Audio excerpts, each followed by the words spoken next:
Well, time to continue with this unit.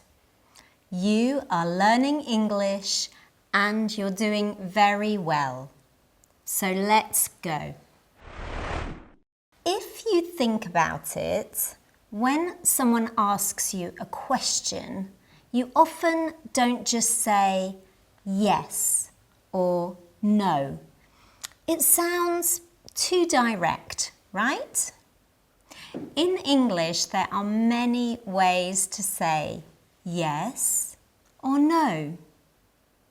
In this lesson, we will look at some of them. When you're talking to someone, sometimes you want to express that you agree with them or that you're following the conversation. In these cases, in English, we say, I know. For example, you're late again. I know. You need to practice your English. I know. This film is amazing. I know. It's so cold today. I know, so cold. When we agree with the person we're talking to, we can also say, you're right. And we can even add an adverb for emphasis. You're completely right. You're absolutely right. You're quite right. You're so right. Oh, and by the way, intonation is very important here. Intonation can change the meaning. Look at these examples. Martin, go and clean up your bedroom. All right. Hey, do you want to go to a party? All right. The same thing happens with okay. Intonation matters. Listen to this. No, I'm not arriving today. I'm arriving tomorrow. Ah, okay.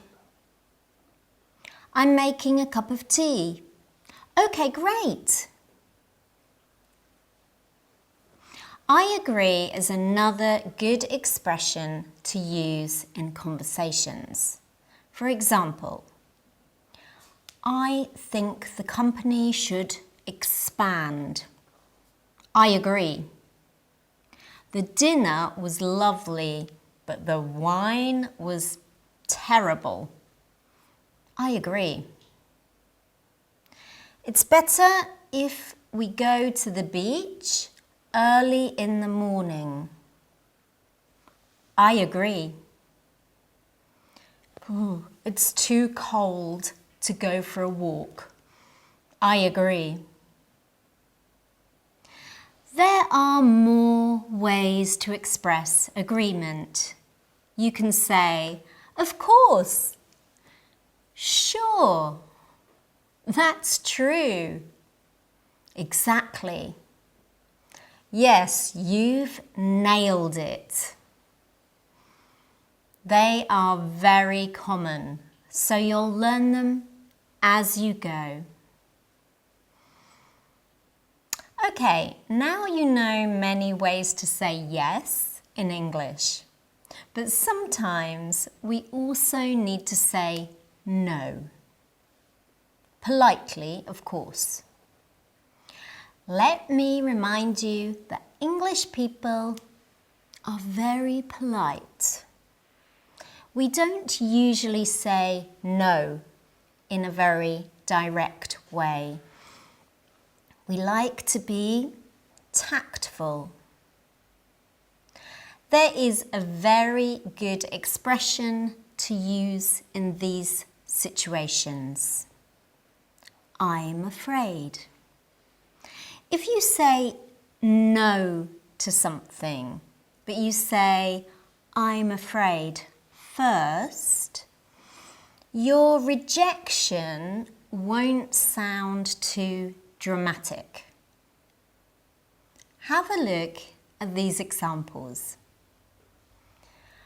I'm afraid I don't like him very much. I'm afraid I can't come to your party.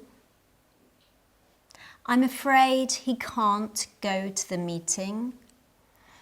I'm afraid there's a problem with your car.